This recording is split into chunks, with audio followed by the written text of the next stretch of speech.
If you've got lots of time on your hands right now, then maybe Skillshare is for you. Stick around to the end of the video for a special offer they're making available through my channel. Here's something I didn't expect to be saying to you today. I really can't recommend Resident Evil 3 Remake to you, and that bums me out big time. There's a lot of reasons for this, but the core one is that where Resident Evil 2 Remake felt like a bigger, better, more ambitious version of the original, Resident Evil 3 Remake feels smaller, stripped out, less interesting, less ambitious, and far less impactful. I want to provide some important notes about this review in advance though. First of all, I'll make clear that this is only a review for the single-player Resident Evil 3 Remake, not Resident Evil Resistance, which comes bundled with Resident Evil 3. I tried multiple times to get queues for that game during the review window, but no one was online, so I couldn't play it, so I couldn't review it. Simple as that. I know a lot of people don't really care about that game mode anyway, and I actually fall into that category, so this review is for those who are only interested in the single-player side of the package. With regards to spoilers, I'm going to stick to early game footage only, since the late game changes things up quite a bit versus the original, and I don't want to spoil any of that. I'll also only be showing the first 1 or 2 encounters with the Nemesis as his form changes throughout the game, and I don't want to spoil those evolutions. I finished the game in almost exactly 5 hours, where Resident Evil 2 Remake has a Route A and Route B playthrough to give both longevity and replay value. Resident Evil 3 doesn't. It does offer you the chance to play through it again, only with certain progression items unlocked from the start, like bolt cutters or lockpicks or whatever, stuff that will allow you to take a slightly different route when playing through the game. But it's a single main story path that remains unchanged on subsequent playthroughs. The game offers 3 difficulties from the start: Assisted, which gives you regenerating health and a free auto rifle, Normal mode, and a Hard mode, which makes enemies more aggressive and resources more limited. There's also a Nightmare mode that unlocks after you complete the game on hard difficulty, and this will change up some enemy and item locations, but the game remains otherwise unchanged. I play the game on PC using both keyboard and mouse and a controller. Controller support works exactly as I expected it to, and the keyboard and mouse controls were surprisingly good. I ended up preferring them by the end, as it made hitting headshots a lot easier with the swaying zombies. There's also full keybind remapping. The PC version of the game runs like a dream. I did get some audio mix issues where voice and music tracks seemed way quieter than they should have been, but beyond that I had absolutely 0 crashes and ran at a very solid 100 frames plus all the time. The PC options are quite expansive, including a field of view slider and a number of graphical setting options that will allow you to tweak the experience to get the most out of the game engine. And what an engine it is. You know, this is just a beautiful, beautiful, beautiful looking game. Okay. Resident Evil 3 Remake somehow elevates the already excellent visual work on display in Resident Evil 2, particularly as it relates to character models, which demonstrate an industry-leading level of detail and realism. I mean, just look at this dude's hair.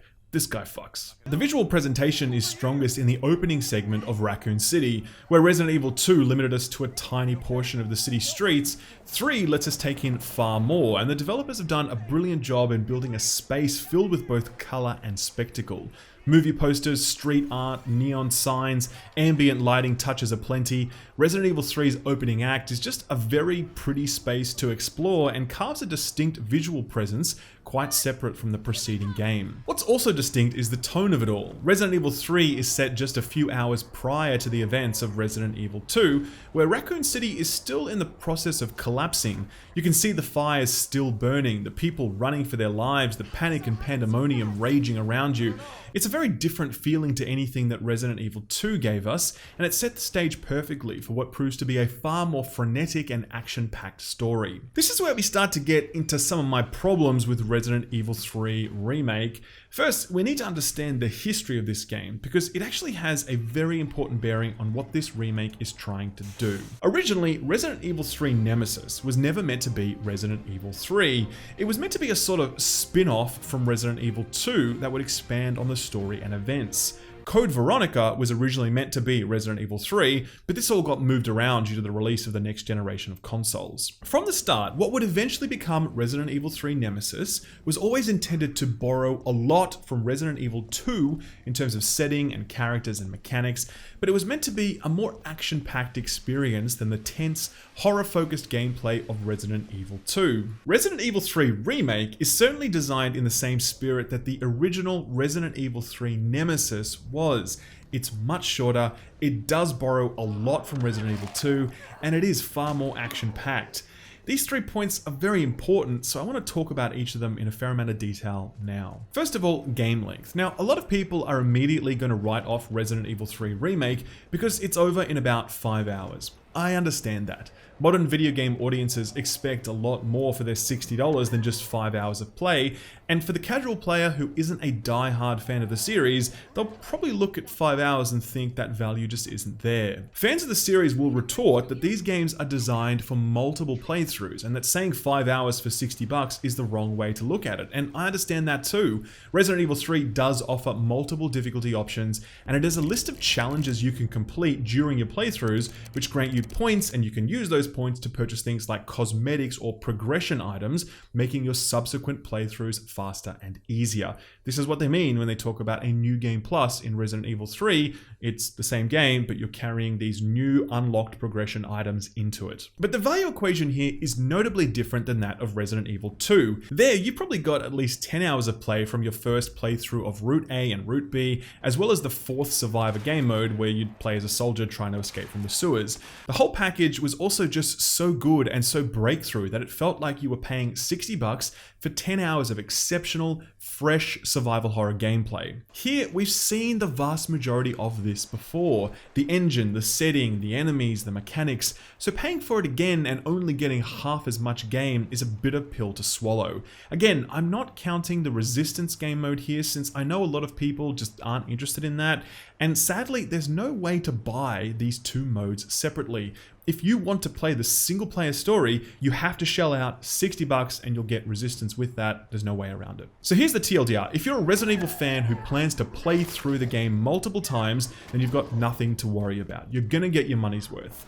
But if you're a casual fan who's only looking to play through it once, then there's a good chance you'll feel like there's not enough on offer here to justify the purchase. This is especially the case because of Capcom's decision to remove the live selection elements from the original. In Nemesis, there were certain points in the game where the player had to quickly choose what to do. These decision points would alter your playthrough in big ways and would also lead to one of multiple endings.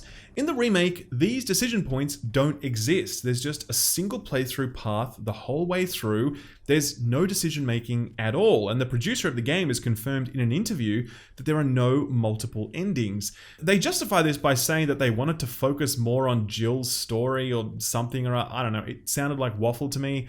Long story short, one of the best features of Resident Evil 3 and one of the key features to increase its longevity and replayability has been cut for what appears to be no good reason, and the game feels far less robust as a result of this. I want to come back to this point about reusing stuff from Resident Evil 2 and say that again, this is where the history matters. The original Nemesis did reuse significant portions of 2, so when 3 is doing this, it's correct. When it's doing this, it's faithfully recreating those parts of the original game. It's just that I think modern audiences demand more in 2020. Back then, gaming was a lot less sophisticated and we were more easily pleased, so to speak. We were less bothered by reused space and mechanics. Now, in 2020, seeing these spaces again is kind of like, okay, cool, but wasn't I just here just like a few months ago? I think my main issue with this stuff though is that there really wasn't much done to use these spaces in new and interesting ways. They do clever stuff to link the events of 3 with the events of 2, but as you walk the halls of the RCPD, you can't help but feel like you're playing a DLC for Resident Evil 2, which is basically what I think this should have been. The other thing that makes this reuse of space a little disappointing is that there's a lot of cut content here. There are huge segments of the original Nemesis that just aren't here now, and with how small the number of locations are and how similar they feel to Resident Evil 2, it feels like those areas shouldn't have been cut. From a pure locations perspective, this is a lot less game than what the original was. Finally, let's close out that discussion around the action focus of Resident Evil 3 Remake. Again, the original was meant to be more actiony and the remake is the same. I would describe this as an action game versus Resident Evil 2, which I'd call a proper survival horror. This is best exemplified by the addition of the dodge mechanic. Hitting a button causes your character to dodge in a direction, and if you time it perfectly, you'll get a small window when time slows down. Beyond that though, there are a lot more enemies coming at you.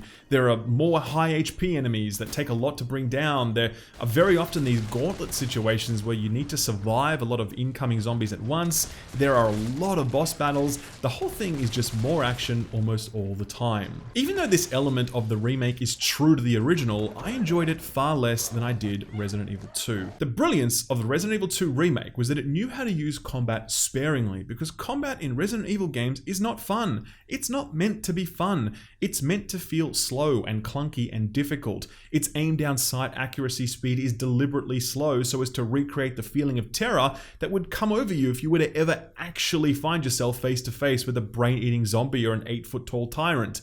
Ammo is limited, so you can't just fire away. You have to make every shot count, choosing between low-risk body shots and high-risk headshots. In this game, the over-reliance on combat and action feels like a step backwards. It was the choice that was made in the past, but I don't think it should have been the choice made here. And if there was to be this continued focus on action, more substantial changes to the gameplay formula would have been required than the simple addition of a dodge button.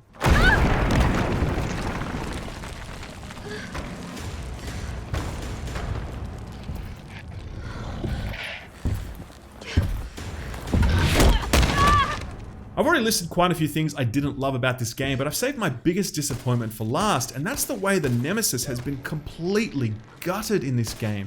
Reduced from his prior standing as the central driving force behind the original to little more than a recurring boss battle here. Let me explain. I love Resident Evil 3 Nemesis. It's one of my favorite Resident Evil games, and the reason I love it so much is because of the Nemesis.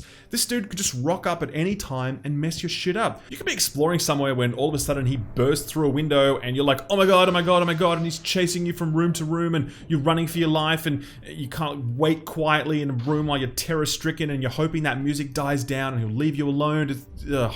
It's fantastic, right? The Nemesis was this terrifying, omnipresent force that pursued you at almost every turn. Everywhere you went, you never ever felt safe. If you can't imagine what this feels like, you don't have to. You can go play Resident Evil 2 Remake right now, which basically does the same thing with Mr. X. If you played that game, you almost certainly remember running for your life, cowering in safe rooms, feeling that mix of terror and frustration as he stalked you. Mr. X was a massive part of that game. Resident Evil 2 completely nailed that. So you can imagine my surprise when I never, not once, encountered the Nemesis outside of scripted scenarios in Resident Evil 3 Remake. Every single time I saw the Nemesis, it was meant to be there. It wasn't random, and I couldn't just outrun him or hide. It was all part of scripted scenarios that would culminate in either a cutscene or a boss battle. I mean, this is crazy to me. I felt so unsure of what I'd experienced that I had to go and check it with 2 other reviewers, and they confirmed the same thing. The Nemesis doesn't hunt you anymore. He arrives at precise intervals, and that's it. The entire identity of the original was that this dude was just throwing surprise parties whenever he felt like it, and that just doesn't happen here, and that really blows. When he does show up, it's typically a chase sequence like this where you push the forward button. There's one really innovative sequence where you have to push the back button, and that was pretty wild. Jill's running speed in these sequences is hilariously slow. I get that running speed is a thing that needs to be metered, but given how many of these sequences there are and how adrenaline fueled they're supposed to be, watching Jill casually saunter her way forward sort of becomes a bit frustrating. When I reviewed Resident Evil 2 Remake, I titled that review, "The first Game of the Year contender for 2019 has arrived," and I was right. Almost every Game of the Year list had Resident Evil 2 on there somewhere. I'm a big Resident Evil fan, but even beyond my personal bias, I could see that this was a truly exceptional game that shoved the survival horror genre into some new territory. I was so excited for Resident Evil 3 Remake because of how much I loved 2 and how much it expanded on and improved the original. In 2, no sacrifices were made, no corners were cut. It was a true love letter to the original game. Resident Evil 3 Remake is not that. It feels almost cynical. It cuts large sections of the game that should have remained intact. It pivots towards action without putting in the work to make that action fun. It removes the live selection gameplay choices that would have added replayability and dynamism, and it completely neuters the Nemesis, who goes from being this dark and terrifying cloud that hangs over every moment of your playthrough to being a slightly better version of Halo 5's Warden. I've played a few rounds of Resistance when I was at trade shows, and I don't believe that this game mode justifies the $60 asking price. Capcom has been on an incredible run this past few years with Monster Hunter World and Devil May Cry 5 and Resident Evil 2 Remake and Monster Hunter Iceborne. Resident Evil 3 Remake is a disappointing misstep for the publisher and would have been far, far better as a $20 DLC for Resident Evil 2.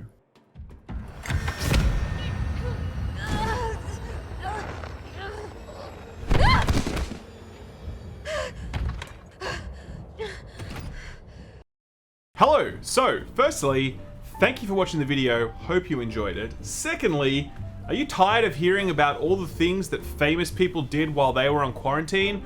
Like Shakespeare wrote some play and Isaac Newton discovered something. Well, I'm tired of hearing about that too. So while that's an easy setup for a promo like this, I'm not going to use it. I'm just going to say that Skillshare is a thing and maybe you want to look at it.